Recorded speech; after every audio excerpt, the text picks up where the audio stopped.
I've always had an issue with kind of just over analyzing and criticizing just me and like social interactions, really. And I mean, there's some good and bad things to that. That's why I'm so like reflective, I guess.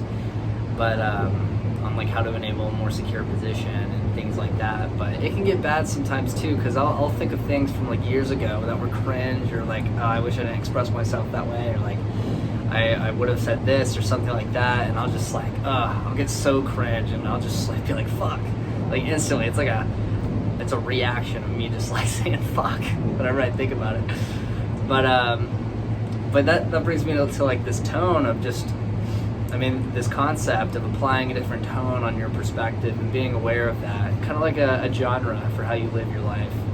Now you can have a comedic genre, you can have a dramatic one. I reduce as much as the dramatic one as possible, unless it's like positive drama, like a romantic kind of, not like to where it's lying, you're being like too movie based, but you know what I mean, just kind of like a deep, intense kind of love.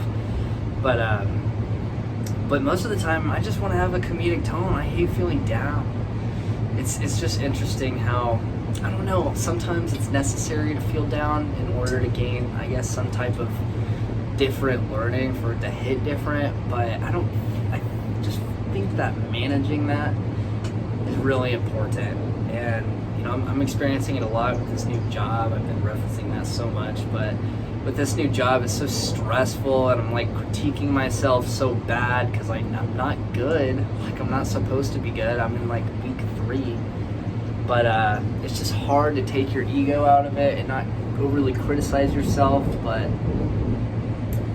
I'd love to hear back from y'all. What I'm really getting at is just the idea of criticizing yourself, you know, giving yourself feedback, taking feedback from others, and putting that into action without the negative criticism. Just like keep it positive and like maintain that happy, kind of comedic, just light, kind-hearted, loving tone.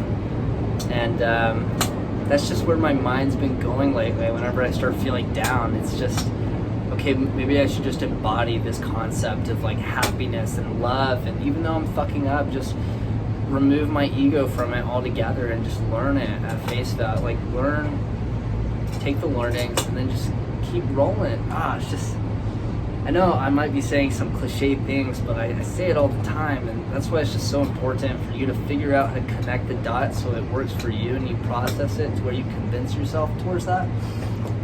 Or else you're just going to be listening, and then you're not going to actually make progress with that idea in yourself. So, but yeah, what do you think? Do you try and put I mean, I don't want to say the word try, but do you apply a tone and think about what tone you want to apply to your life perception, and then that's going to change your life experience, really, or determine like what type of genre or tone you want to have in a given situation? Like, do you think about these things and how you process it so you can manage how down you feel, how up you feel, and just things along those lines. There's a lot of rabbit holes to go down with this concept, but I just think it's crucial. I mean, I'm in this point, and I don't even know if this is like healthy or not, but I'm in this point of just like, fuck it, I don't like feeling down, you know, so I'm just gonna minimize that as much as I can and just apply.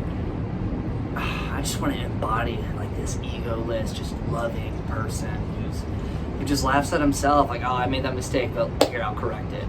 And hey, maybe I fucked up again, but I'll just keep correcting it, you know, because that's what life is. It's like a bigger understanding of putting yourself in 10 years down the line, because you know in 10 years you're going to look at everything you're doing and you're like, dude, I just like love everything that happened, and I'm not attached to it at all. So it's like, what if I just apply that to myself right now? And just connecting the dots to get there. It's difficult. That explanation is for another video, but this is like to kind of just get the ball rolling, you know? Just think in terms of that. Like, and I guess a reasoning and an argument to kind of guide the position and the idea that you're applying to yourself is it's geared towards happiness. You don't have to be lying to yourself. You're not lying to yourself. You're being honest about the feedback, but you're protecting and thriving from a happy perception in life instead of succumbing to this stress and over criticism and like all the negative energy that comes with that, how it wears you down mentally and physically. It's just, it just seems so pointless, you know? But, okay. Yeah, this is, I guess, insight into kind of how I think, but like I said earlier, it's a balance, because maybe there's some benefit to feeling down and coming out of that feeling down, or, I don't know, like, I just want to take this sense of awareness of, like, understanding what it would be like to feel down, but not actually doing it, or maybe I need to feel down, I don't know. How do you think about it?